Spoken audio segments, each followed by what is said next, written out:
शांति प्रातः मुरली। ओम शांति। बाप दादा 13/12/2024 के परमात्मा मधुर महावाक्य। मीठे बच्चे, अपने लक्ष्य और लक्ष्य दाता बाप को याद करो तो देवी गुण आ जाएंगे। किसी को दुख देना, गलानी करना, ये सब आसुरी लक्षण है। प्रश्न है, बाप का तुम बच्चों से बहुत ऊंचा प्यार है, उसकी निशानी क्या है? उत्तर है, बाप की जो मीठी मीठी शिक्षाएं मिलती हैं, ये शिक्षाएं देना ही उनके ऊंचे प्यार की निशानी है। बाप की पहली शिक्षा है, मीठे बच्चे, श्रीमत के बगैर कोई उल्टा सुल्टा काम नहीं करना। सेकंड, तुम स्टूडेंट हो, तुम्हें अपने हाथ में कभी भी लौ नहीं उठाना है।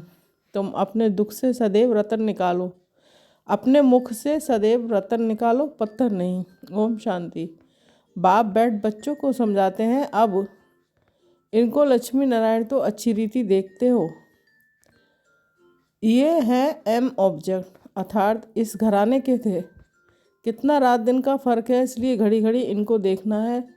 हमको ऐसा बनना है, इन्हों की महिमा तो अच्छी रीति जानते हो। ये पॉकेट में रखने से ही खुशी रहेगी, अंदर में दुविधा जो रहती है वह नहीं रहनी चाहिए। इसको देह अभिमान कहा जाता है। देही अभिमानी को इन लक्ष्मी नारायण को देखेंगे तो समझेंगे हम ऐसे बन रहे हैं, तो ज़रूर इनको देखना पड़े। बाप समझाते हैं, तुमको ऐसा बनना है, मध्याजीवी भव। इनको देखो, याद करो, दृष्टांत बताते हैं ना। उसने सोचा मैं भैंस हूँ, तो वह अपने को भैंस ही समझने लगा। तुम जानते हो ये हमारा एम ऑब्जेक्ट है, ये बनने का। कैसे बनेंगे? बाप की याद से। हर एक अपने से पूछे कि बरोबर हम इनको देख बाप को याद कर रहे हैं। ये तो समझते हो कि बाबा हमको देवता बनाते हैं। जितना हो सके याद करना चाहिए। यह तो बाप कहते हैं कि निरंतर याद रह नहीं सकती, परंतु पुरुषार्थ करना है। भल ग्रस्त व्यवहार का कार्य करते हुए इनको लक्ष्मी नारायण को याद करेंगे तो बाप जरूर याद आएगा। बाप को याद करेंगे तो ये ज़रूर याद पड़ेगा। हमको ऐसा बनना है, यही सारा दिन धुन लगी रहे, तो फिर एक दो की गिलानी कभी नहीं करेंगे। ये ऐसा है, फलाना ऐसा है। जो इन बातों में लग जाते हैं वह ऊंच पद पा नहीं सकेंगे, ऐसे ही रह जाते हैं। कितना सहज करके समझाया जाता है, इनको याद करो, बाप को याद करो तो तुम ये बन जाएंगे। यहाँ तो तुम सामने बैठे हो, सभी के घर में ये लक्ष्मी नारायण का चित्र जरूर होना चाहिए।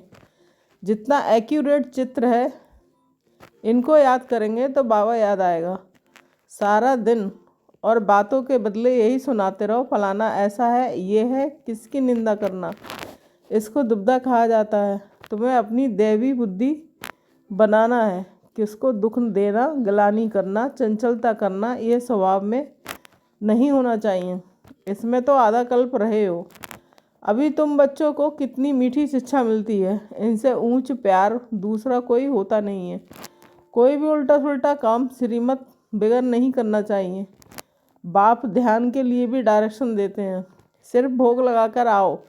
बाबा ये तो कहते नहीं कि बैकुंठ में जाओ, रास विलास आदि करो। दूसरी जगह गए तो समझो माया की प्रवेशता हुई। माया का नंबर 1 कर्तव्य है पतित बनाना। बेकायदे चलन से नुकसान बहुत होता है, हो सकता है फिर कड़ी सजाएं भी खानी पड़े। अगर अपने को संभालेंगे नहीं तो बाप के साथ साथ धर्मराज भी है, उनके पास बेहद का हिसाब किताब रहता है। रावण की जेल में कितना वर्ष सजाएं खाई हैं, इस दुनिया में कितना अपार दुख है। अभी बाप कहते हैं, और सब बातें भूल एक बाप को याद करो और सभी दुविधा अंदर से निकाल दो। बेकार में कौन ले जाते हैं माया के भूत। तुम्हारा एम ऑब्जेक्ट है ही ये राजयोग है ना। बाप को याद करने से ये वर्षा मिलेगा, तो इस धंधे में लग जाना चाहिए। किचड़ा सारा अंदर से निकाल देना चाहिए। माया की प्रकाष्ठा भी बहुत कड़ी है, परंतु उनको उड़ाते रहना है। जितना हो सके याद की यात्रा में रहना है। अभी तो निरंतर याद हो ना सके, आखिरी निरंतर तक भी आएंगे, तभी ऊंच पद पाएंगे। अगर अंदर दुविधा खराब ख्यालात होंगे तो ऊंच पद मिल नहीं सकता। माया के बस होकर ही हार खाते हैं। बाप समझाते हैं, बच्चे गंदे काम से हार मत खाओ। निंदा आदि करते तो तुम्हारी बहुत बुरी गति हो गई है। अभी सदगति होती है तो बुरे कर्म मत करो। बाबा देखते हैं माया ने गले तक ग्रास हप कर लिया है, पता भी नहीं पड़ता है। खुद समझते हैं हम बहुत अच्छा चल रहे हैं, परंतु नहीं। बाप समझाते हैं मनसा वाचा कर्मणा, मुख से ही रतन निकलने चाहिए। गंदी बातें करना पत्थर है। अभी तुम पत्थर से पारस बनते हो, तो मुख से कभी पत्थर नहीं निकलने चाहिए। बाबा को तो समझाना पड़ता है, बाप का हक है बच्चों को समझाना। ऐसे तो नहीं भाई भाई को सावधानी देंगे, टीचर का काम है शिक्षा देना। वह कुछ भी कह सकते हैं, स्टूडेंट को हाथ में लॉ नहीं उठाना है। तुम स्टूडेंट हो ना, बाप समझा सकते हैं, बाकी बच्चों को तो बाप का डायरेक्शन है। एक बाप को तो याद करो, तुम्हारी तकदीर अभी खुली हुई है। सीनी मत पर ना चलने से तुम्हारी तकदीर बिगड़ पड़ेगी, फिर बहुत पछताना पड़ेगा। बाप की सीनी मत पर ना चलने से एक तो सजाएं खानी पड़े, दूसरा पद भी भ्रष्ट। जन्म जन्मांतर कल्प कल्पांतर की बाजी है। बाप आकर पढ़ाते हैं तो बुद्धि में रहना चाहिए। बाबा हमारा टीचर है, जिनसे ये कई नॉलेज मिलती है। नई नॉलेज मिलती है कि अपने को आत्मा समझो। आत्माएं और परमात्मा का मेला कहा जाता है ना। 5000 वर्ष बाद मिलेंगे, इसमें जितना वर्षा लेना चाहो ले सकते हो, नहीं तो बहुत पछताएंगे, रोएंगे। सब साक्षात्कार हो जाएगा। स्कूल में बच्चे ट्रांसफ़र होते हैं तो पिछाड़ी में बैठने वालों को सभी देखते हैं। यहाँ भी ट्रांसफ़र होते हैं तो तुम जानते हो कि यहाँ शरीर छोड़कर फिर जाएं। सतयुग में प्रिंस के कॉलेज में भाषा सीखेंगे। वहाँ की भाषा तो सभी को पढ़नी पड़ती है, मदर लैंग्वेज। बहुतों में पूरा ज्ञान नहीं है, फिर पढ़ते भी नहीं है रेगुलर। एक दो बार मिस किया तो आदत पड़ जाती है मिस करने की। संग है माया के मुरीदों का। शिव बाबा के मुरीद थोड़े हैं, बाकी सब हैं माया के मुरीद। तुम शिव बाबा के मुरीद बनते हो तो माया सहन नहीं कर सकती, इसलिए सवाल बहुत करनी है। छी गंदे मनुष्यों से बड़ी सवाल रखनी है। हंस और बगले हैं ना। बाबा ने रात को भी शिक्षा दी है, सारा दिन कोई ना कोई की निंदा करना, परिचिंतन करना। इनको कोई देवी गुण नहीं कहा जाता है। देवताएं ऐसा काम नहीं करते हैं। बाप कहते हैं बाप और बरसे को याद करो, फिर भी निंदा करते रहते हैं। निंदा तो जन्म जन्मांतर करते आए हो, दुविधा अंदर रहती ही है। ये भी अंदर मारा मारी है।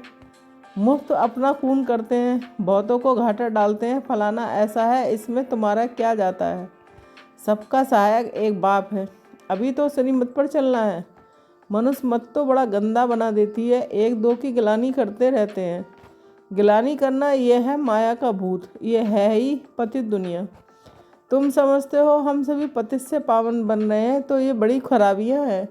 समझाया जाता है आज से अपना कान पकड़ना चाहिए। अभी ऐसा कर्म नहीं करेंगे। कुछ भी अगर देखते हो तो बाबा को रिपोर्ट करनी चाहिए। तुम्हारा क्या जाता है, तुम एक दो की गिलानी क्यों करते हो। बाप सुनता तो सब कुछ है ना। बाप ने कानों और आँखों का लोन लिया है ना। बाप भी देखते हैं, ये दादा भी देखते हैं। चलन वातावरण तो कोई कोई का बिल्कुल ही बेकायदे चलता है। जिनका बाप नहीं होता है उनको छोरा कहा जाता है। वह अपने बाप को भी नहीं जानते, याद भी नहीं करते हैं। सुधरने के बदले और ही बिगड़ते हैं, इसलिए अपना ही पद गंवाते हैं। श्रीमत पर नहीं चलते तो छोरे हैं। माँ बाप की श्रीमत पर नहीं चलते हैं तो मैं माता पिता बंधु आदि भी बनते हैं, परंतु ग्रैंडफादर ही नहीं तो मदर फिर कहाँ से होगी। इतनी भी बुद्धि नहीं है। माया बुद्धि एकदम फेर देती है। बेहद के बाप की आज्ञा नहीं मानते तो दंड पड़ जाता है, जरा भी सदगति नहीं होती है। बाप देखते हैं तो कहेंगे ना कि इनकी क्या बुरी गति होगी। ये तो टांगर अक के फूल हैं, जिसको कोई भी पसंद नहीं करता। तो सुधारना चाहिए ना, नहीं तो पद भ्रष्ट हो जाएंगे। जन्म जन्मांतर के लिए घाटा पड़ जाएगा, परंतु देह अभिमानियों की बुद्धि में बैठता ही नहीं है। आत्म अभिमानी ही बाप से लब कर सकते हैं। बलिहार जाना कोई मासी का घर नहीं है। बड़े बड़े आदमी बलिहार तो जा ना सकें, वह बलिहार जाने का अर्थ भी नहीं समझते हैं। हृदय विदीर्ण होता है, बहुत बंधन मुक्त भी है। बच्चा आदि कुछ भी नहीं है। कहते हैं बाबा आप ही हमारे सब कुछ हो, ऐसे मुख से कहते हैं, परंतु सच नहीं। बाप से भी झूठ बोल देते हैं।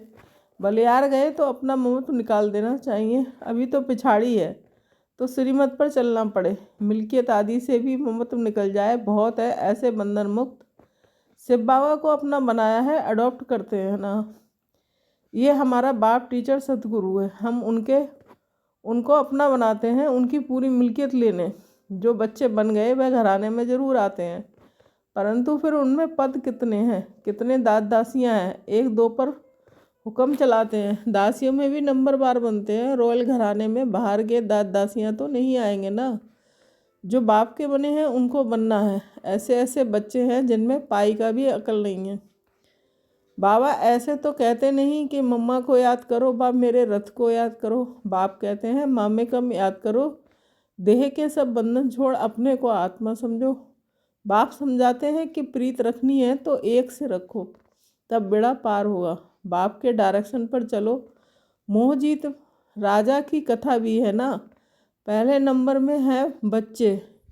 बच्चा तो मिल्कियत का मालिक बनेगा, स्त्री तो हाफ पार्टनर है, तो बच्चा तो फुल मालिक बन जाता है, तो बुद्धि उस तरफ जाती है।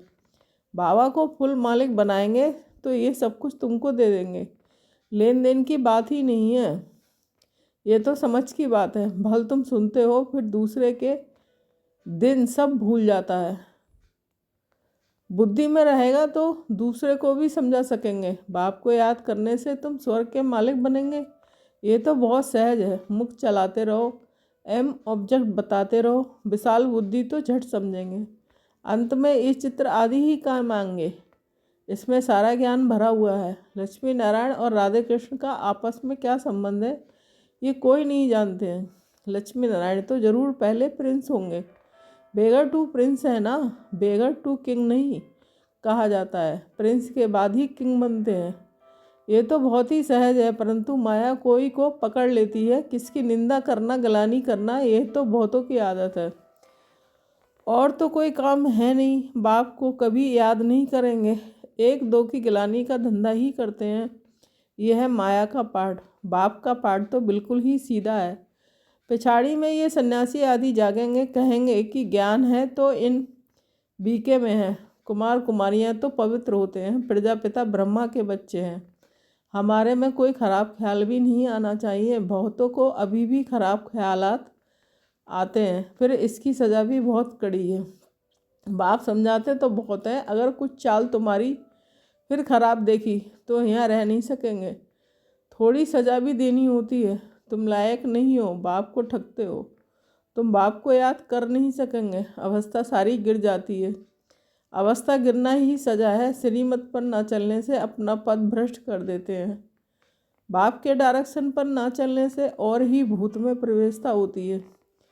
बाबा को तो कभी कभी ख्याल आता है कहीं बहुत बड़ी कड़ी सजाएं अभी ही शुरू ना हो जाएं।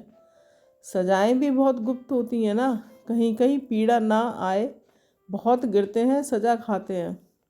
बाप तो सब इशारे में समझाते रहते हैं, अपनी तकदीर को लकीर बहुत लगाते हैं।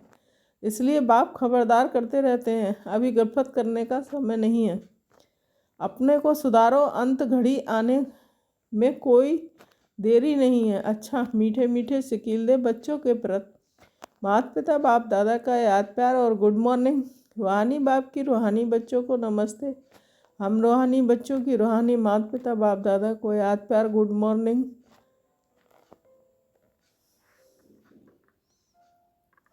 नमस्ते। धारणा के लिए मुख्य सार 1 पॉइंट। कोई भी बेकायदे श्रीमत के विरुद्ध चलन नहीं चलनी है, स्वयं को स्वयं ही सुधारना है। छीछी गंदे मनुष्यों से अपनी संभाल करनी है। 2 पॉइंट। बंधन मुक्त हैं तो पूरा पूरा बलिहार जाना है, अपना ममत्व निकाल देना है। कभी भी किसी की निंदा व परचिंतन नहीं करना है। गंदे खराब ख्यालों से स्वयं को मुक्त रखना है। वरदान, समर्थ स्थिति का स्विच ऑन कर व्यर्थ के अंधकार को समाप्त करने वाले अव्यक्त फरिश्ता भव। जैसे स्थूल लाइट का स्विच ऑन करने से अंधकार समाप्त हो जाता है, ऐसे समर्थ स्थिति है स्विच। इस स्विच को ऑन करो तो व्यर्थ का अंधकार समाप्त हो जाएगा। एक एक व्यर्थ संकल्प को समाप्त करने की मेहनत से छूट जाएंगे। जब स्थिति समर्थ होगी तो महादानी वरदानी बन जाएंगे, क्योंकि दाता का अर्थ ही है समर्थ। समर्थ ही दे सकता है, और जहाँ समर्थ है वहाँ व्यर्थ खत्म हो जाता है। तो यही अव्यक्त फरिश्तों का श्रेष्ठ कार्य है। स्लोगन: सत्यता के आधार से सर्व आत्माओं के दिल की दुआएं प्राप्त करने वाले ही भाग्यवान आत्मा हैं। ओम शांति।